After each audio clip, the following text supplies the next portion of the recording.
Hi hello welcome back to my channel సౌజీ మీ ఇంట్లో ఒకరు. ఎలా ఉన్నారు అందరూ బాగుండాలని, ఆ దేవుని కృప ఆశీస్సులు మీ అందరిపై ఎల్లప్పుడూ ఉండాలని మనస్ఫూర్తిగా అయితే కోరుకుంటున్నానండి. మన ఛానల్ అయితే కొత్తగా స్టార్ట్ చేయడం జరిగింది. ఎవరైనా ఫస్ట్ టైం విజిట్ చేస్తున్నట్లయితే సబ్స్క్రైబ్ చేసుకోండి, పక్కనే ఉన్న బెల్ ఐకాన్లో ఆల్ బటన్ యాక్టివేట్ చేసుకోండి. నేను వీడియోస్ అప్లోడ్ చేయగానే ప్రతిదీ నోటిఫికేషన్ రూపంలో మీ ముందుకు వస్తుంది. సో ఇక్కడైతే హౌస్ క్లీనింగ్ చేయకముందు అనమాట, మొత్తం డస్టింగ్ పేరుకుపోయి ఉందనమాట. మనం అప్పుడప్పుడు హౌస్ అంటే ఎప్పుడు కనిపిస్తే అప్పుడు కాకుండా మంగళవారం శుక్రవారం తప్పితే నేనైతే నార్మల్గా ఎప్పుడు ఇల్లు చిమ్మినా కూడా ఏదైనా మూలలో కొంచెం దుమ్ము ఉన్నా కూడా నేనైతే క్లీన్ చేస్తూ ఉంటాను.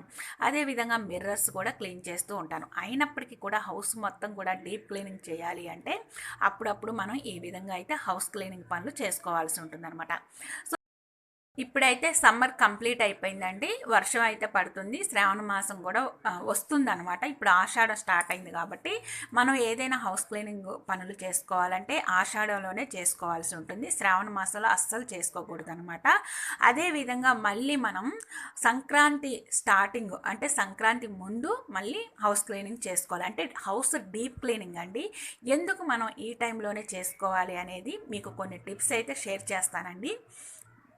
మనం ఇప్పుడు సమ్మర్లో డస్టింగ్ ఎక్కువగా ఉంటుందండి. హౌస్ మనం ఎంత డైలీ వర్క్ చేసుకున్నప్పటికి కూడా డీప్ క్లీనింగ్ అనేది శ్రావణ మాసం ముందు చేసుకుంటేనే మనకి ఇల్లంతా కూడా నెగిటివిటీ అనేది లేకోకుండా మన ఇల్లు ఎప్పుడూ కూడా పాజిటివ్గా ఉండటమే కాదండి, ఎప్పుడూ లక్ష్మీ కళతో ఉంటుందండి. శ్రావణ మాసం వరలక్ష్మి పూజలు చేసుకుంటూ ఉంటాం కాబట్టి ఇంకా మన ఇంట్లో లక్ష్మీదేవి ఎప్పుడూ తిష్ట వేసుకొని ఉంటుందన్నమాట. సో ఇక్కడ నేను బూజు దులపడం కోసం నేను తీసుకున్న ఆయుధాలు, ఒకటి చీపిరి, 2 బ్రష్ అనమాట. అంటే మనం విండోస్ కూడా డీప్ క్లీనింగ్ చేసుకోవాలి కదా, పెయింటింగ్ వేసే బ్రష్, నెక్స్ట్ బూజు కర్ర.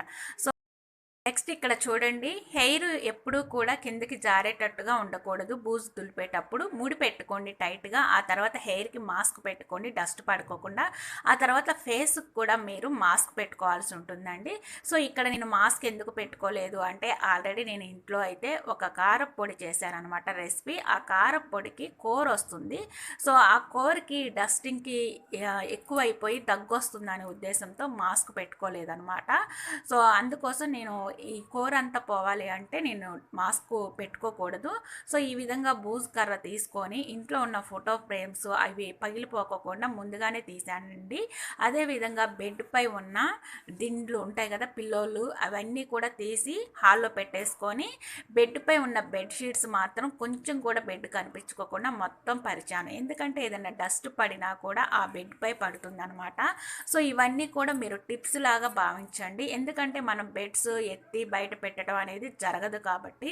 సో అదేవిధంగా నేను ఫస్ట్ అయితే బూజు ఈ విధంగా కంప్లీట్గా మొత్తం కొద్దిగా కూడా లేకుండా చుట్టూ కూడా ఈ విధంగా మొత్తం కూడా బూజుకర్రతో క్లీన్ చేస్తున్నానండి. చిన్న చిన్న విండోస్ ఉన్నాయి కదా, విండోస్లో కూడా ఈ బూజుకర్రను పోనిచ్చి ఈ విధంగా నేను బూజు కొడుతున్నప్పుడు చూశారు కదండి డస్ట్ అయితే ఏ విధంగా బయటకు వచ్చేస్తుందో. అదేవిధంగా సన్సైడ్ పై ఉన్న వస్తువులు కూడా కింద పెట్టుకోవాలన్నమాట. సో నేనైతే కొంచెం యువతలకి జరిపేసి పూజ కొడుతూ ఉన్నానండి. ఆ తర్వాత మొత్తం క్లీన్ చేసేస్తూ ఉంటానన్నమాట. సో నేను ఫస్ట్ బూజుకర్రతో మాత్రమే కాదండి క్లీనింగ్ చేసేది, చీపురుతో, ఆ తర్వాత క్లాత్తో కూడా మొత్తం నీట్గా తుడిచేస్తానమాట. ఈ విధంగా మనకి అడ్డం ఏమేమి వస్తున్నాయో అవన్నీ తీసి కింద పెట్టేసుకోవాల్సి ఉంటుందన్నమాట. చూశారు కదా, ఇది బెడ్రూమ్ అండి. బెడ్రూమ్ మొత్తం కూడా చుట్టూ కూడా బూజు కొడుతూ ఉన్నాను. నెక్స్ట్ ఇక్కడ చూశారు కదండి, నేనైతే ఇలా ఫ్యాన్ క్లీనింగ్ చేసుకుంటున్నాను బూజు కర్రతోనే. పైనేపు కూడా చక్కగా చూశారు కదా ఏ విధంగా పోతుందో. ఫ్యాన్ క్లీనింగ్ చేసుకునే కర్రలు కూడా వచ్చాయండి. సో నేను ఇంకా అదైతే పర్చేస్ చేసుకోలేదనమాట. ఎందుకంటే నాకు బూజు కర్రతోనే చాలా సింపుల్గా పోతుంది. చీపురుతో కూడా నేను క్లీనింగ్ చేసుకుంటూ ఉంటానండి. చూశారు కదా, మొత్తం కూడా బూజు కర్రతో క్లీనింగ్ చేసిన తర్వాత చీపురుతో మొత్తం కూడా క్లీనింగ్ చేస్తున్నానండి. ఎందుకంటే డస్ట్ అనేది అక్కడక్కడ పెరిగిపోయి ఉంటుంది కాబట్టి కొంచెం చిమ్మేసినట్టుగా ఉంటుందన్నమాట. సన్సైడ్ మీద ఉన్న డస్ట్ కూడా మొత్తం కూడా ఊడ్చేసి ఇలా చాట్లోకి అయితే తీసేసుకుంటున్నానండి. సో అదేవిధంగా మళ్ళీ నేను క్లాత్ ఉంటుంది కదా, క్లాత్తో కూడా ఏసీ సన్సైడ్ మొత్తం కూడా ఏమన్నా డస్ట్ ఉన్నా కూడా పోతుందని చెప్పేసి కొడుతూ ఉంటానండి. చూశారు కదా, ఈ విధంగా మనం 3 రకాలుగా క్లీనింగ్ చేసుకోవాల్సి ఉంటుందండి. ఫస్ట్ బూజుకర్రతో బూజు కొట్టేయాలి, తర్వాత చీపుడుతో క్లీన్ చేసుకోవాలి, ఆ తర్వాత క్లాత్ తీసుకొని సన్సైడు ఏసీ ఏమైతే ఉన్నాయో అవన్నీ కూడా మనం క్లీనింగ్ చేసుకోవాల్సి ఉంటుందండి. శ్రావణ మాసం ముందు మనం ఎందుకు క్లీనింగ్ చేసుకుంటున్నాము అనేది చెప్పాను కదా, డస్టింగ్ ఎక్కువగా ఉంటుంది సమ్మర్లో కాబట్టి. అదేవిధంగా ఎప్పుడూ కూడా పాజిటివ్గా ఉండాలి మన ఇల్లు. అదేవిధంగా పండగలు కూడా ఎక్కువగా వస్తాయి కాబట్టి ఎప్పుడు పాజిటివ్గా ఉంటేనే లక్ష్మీదేవి మన ఇంట్లో ఉంటుంది. అదేవిధంగా మళ్ళీ సంక్రాంతి టైంలో, అంటే సంక్రాంతి ముందు రోజుల్లో ఎందుకు మనం హౌస్ క్లీనింగ్ చేసుకుంటామంటే, వర్షాకాలం అనేది కంప్లీట్గా అయిపోయి వింటర్ సీజన్ అంటే చలికాలం స్టార్ట్ అవుతుందన్నమాట. అంటే వర్షాకాలానికి ఎక్కువగా ఫంగస్ అనేది ఏర్పడుతుందన్నమాట హౌస్లో. ఆ ఫంగస్కి హెల్త్ ఇష్యూస్ కూడా ఎక్కువగా వస్తూ ఉంటాయి కాబట్టి ఎప్పటికప్పుడు మనం క్లీనింగ్ చేసుకున్నా కూడా డీప్ క్లీనింగ్ అనేది ఒక్కసారైనా చేసుకోవాలని చెప్పేసి సంక్రాంతి ముందు మళ్ళీ స్టార్ట్ చేస్తామండి. ఈ విధంగా అయితే మనం సంవత్సరానికి 2 సార్లు క్లీనింగ్ చేసుకోవాల్సి ఉంటుంది. డీప్ క్లీనింగ్ సామాన్లతో సహా అన్నీ బయట వేసి కూడా కడిగి మళ్ళీ శుభ్రంగా ఆరబెట్టి తుడిచి ఎక్కడివెక్కడ సర్దుతూ ఉంటారనమాట. సో ఈ విధంగా నేను విండోస్ క్లీన్ చేసే బ్రష్తో కూడా కబోర్డ్స్ కూడా క్లీన్ చేశాను. అదేవిధంగా సన్సైడ్ పై నేను ఈ లగేజ్ బ్యాగ్స్ పెట్టేటప్పుడు న్యూస్ పేపర్ వేశానండి. న్యూస్ పేపర్ వేసి మీరు పెట్టినట్లయితే ఏదైనా సరే వర్షాకాలంలో తేమ అనేది ఏర్పడినా కూడా ఆ న్యూస్ పేపర్ అబ్జర్వ్ చేసుకుంటుంది అనమాట. సో ఇప్పుడు నేనైతే వీటిపై వేసే క్లాత్ అనమాట ఇది. సో దీని నిండా డస్ట్ అనేది ఉంటుంది కాబట్టి మళ్ళీ అదే క్లాత్ వేయటం ఎందుకు అని చెప్పేసి అది జాడించడం కోసం బయట వేసేసానండి.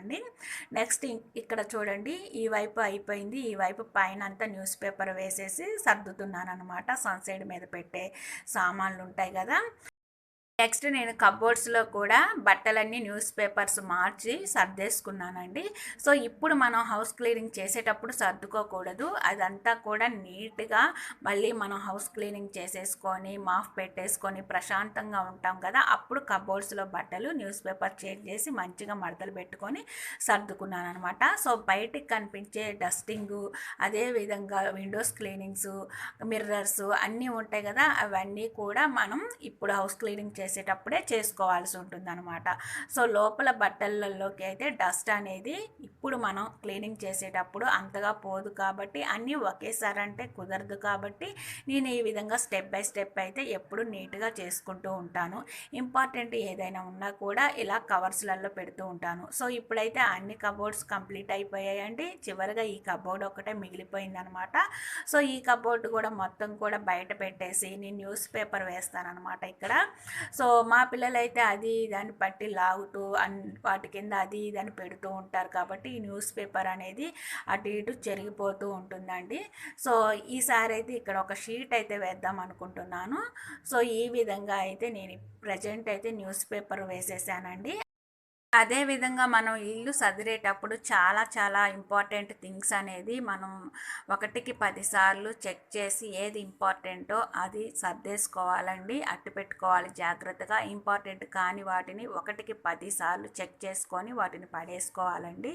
సో ఈ విధంగా అయితే నేను బెడ్రూమ్ మొత్తం కూడా నీట్గా సర్దేసుకున్న తర్వాత బెడ్షీట్స్ ఉంటాయి కదా, వాటిపై డస్ట్ కంపల్సరిగా పడుతుందండి. ఆ బెడ్షీట్స్ నెమ్మదిగా తీసేసుకొని ఆ తర్వాత బెడ్ పై కూడా ఒక క్లాత్ పెట్టి నీట్గా దులిపేసుకోవాలండి. అదేవిధంగా ఇల్లు చిమ్మేటప్పుడు బెడ్స్ ఉంటాయి కదా, వాటి కింద చెక్క ఉండటం వల్ల ఎక్కువగా బూజు అనేది ఉంటుంది. మనం పైన చూస్తాం, కింద చూడం కాబట్టి, అంటే అంతగా అబ్జర్వ్ చేయం కాబట్టి నీట్గా ఉందిలే ఇల్లు అనుకుంటామండి. ఇల్లు చిమ్మేటప్పుడు ఒకసారి బెడ్ కింద కూడా మంచంని దులిపేసేయండి. సో ఆ తర్వాత నేను ఇల్లంతా చిమ్మేసానండి.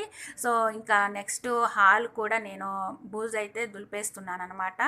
బూజు అంతగా హాల్లో లేదు, చాలా నీట్గానే ఉంది. అయినా కూడా ఒకసారి మనం క్లీన్ చేసుకోవాలి కాబట్టి దులిపేస్తున్నాను.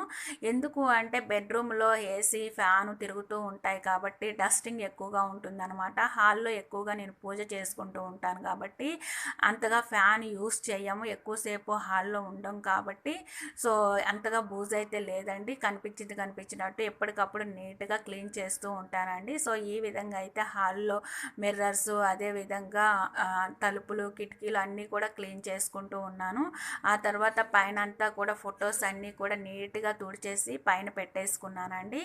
సో ఈ విధంగా మనం ఎప్పటికప్పుడు నీట్గా క్లీన్ చేసుకోవాల్సి ఉంటుంది.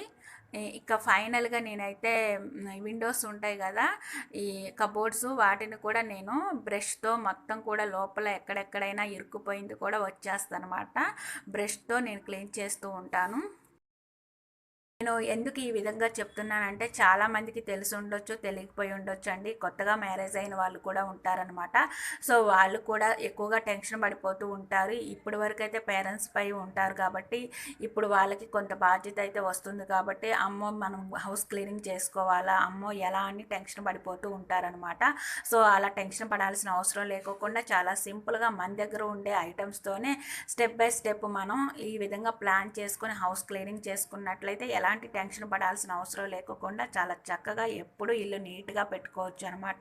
సో ఇప్పుడైతే నేను విండోస్ కూడా క్లీన్ చేసేసానండి. అదేవిధంగా ఇక్కడ టేబుల్ ఉందనమాట. టేబుల్ బ్యాక్ సైడ్ కూడా ఈ విధంగా బూజు అయితే ఉంటుంది కాబట్టి నేను నీట్గా అయితే దులిపేసి క్లీన్ చేసేసుకుంటున్నాను, చూస్తున్నారు కదా. సో అదేవిధంగా ఫైనల్గా నేను వీటన్నిటిని కూడా ఒక క్లాత్తో తుడిచేసుకుంటానండి. ఈ టేబుల్, అదేవిధంగా కంప్యూటర్, టీవీ అన్నీ కూడా.